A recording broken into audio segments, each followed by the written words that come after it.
મારું નામ અમન છે અને આજે હું એવા વાર્તા કહેવા જઈ રહ્યો છું તે 100% સાચી છે. આજે પણ જ્યારે મને એક દિવસ યાદ આવે છે ત્યારે મારા આનંદના પાણી આવવા લાગે છે. મિત્રો, મારું નામ ઉંમર 36 વર્ષની છે અને આ સ્ટોરી એ સમયની છે જ્યારે હું અભ્યાસ પૂરો કરીને ઘરે પાછો ફર્યો હતો. મારા ઘરે આવતાની સાથે જ બધા ખુશ હતા. પછી મારી નજર નિશા ઉપર ગઈ. તેણે અચાનક મને ગળા લગાડીને કહ્યું, કાકા, તમે 4 વર્ષ પછી તમે ઘરે પાછા આવ્યા છો. તમે મારા માટે શું લાવ્યા છો? તો મેં કહ્યું, માફ કરજે નિશા, હું તારા માટે કંઈ પણ લાવવું ભૂલી ગયો. આ વાત પર તે ગુસ્સે થવા લાગી. મિત્રો, હું તમને જણાવું દઉં કે મારી ભત્રીજીનું નામ નિશા છે. તે સમયે તે 19 વર્ષની હતી અને તેનું શરીર ખૂબ જ સુંદર હતું.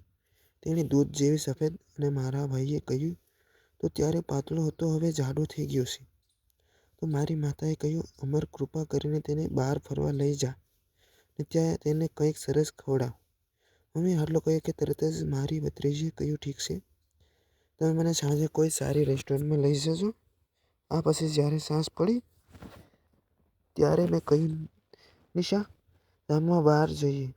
તેથી તે જ સમયે તે તેના ઘરેથી તૈયાર થઈને આવતી રહી. હું બસ તેને જોતો જ રહી ગયો. તેણે એટલો લાઇટ ટોપ પહેર્યું હતું કે તેના સફેદ પગ જોઈને મારા મનમાં વિચિત્ર વિચારો આવવા લાગ્યા. મેં બાપાની બાઇક ચાલુ કરી અને મારા ખભા પર હાથ રાખીને બેસી ગયા.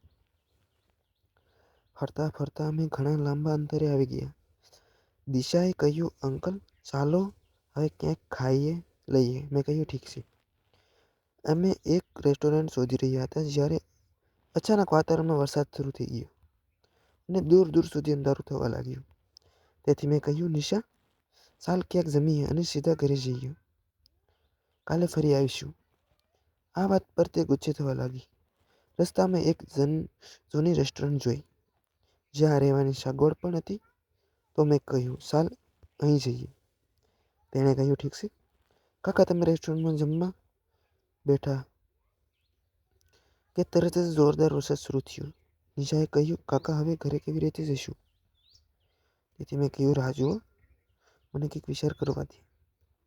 એક આધેડ વયની સ્ત્રી એ હોટલ ચલાવતી હતી અને તે સમયે ત્યાં હતા માત્ર હું, નિશા અને તે સ્ત્રી હતા. મેં રેસ્ટોરન્ટની મહિલાને પૂછ્યું, શું અમે આજે અહીંયા રોકાઈ જઈશું? તેથી તેણે કહ્યું, જરૂર, પરંતુ હું એક સ્ત્રી રોકાણ માટે ₹1000 લઈશ. મેં કહ્યું, ઠીક છે. તેણે અમને રૂમ બતાવ્યો. અમે બંને રૂમમાં બેઠા. એક નાનો પલંગ હતો. રાત બહુ થઈ ગઈ હતી એટલે મેં કહ્યું, નિશા, તું એક બાજુ સૂઈ જા, હું બીજી બાજુ સૂઈ જઈશ.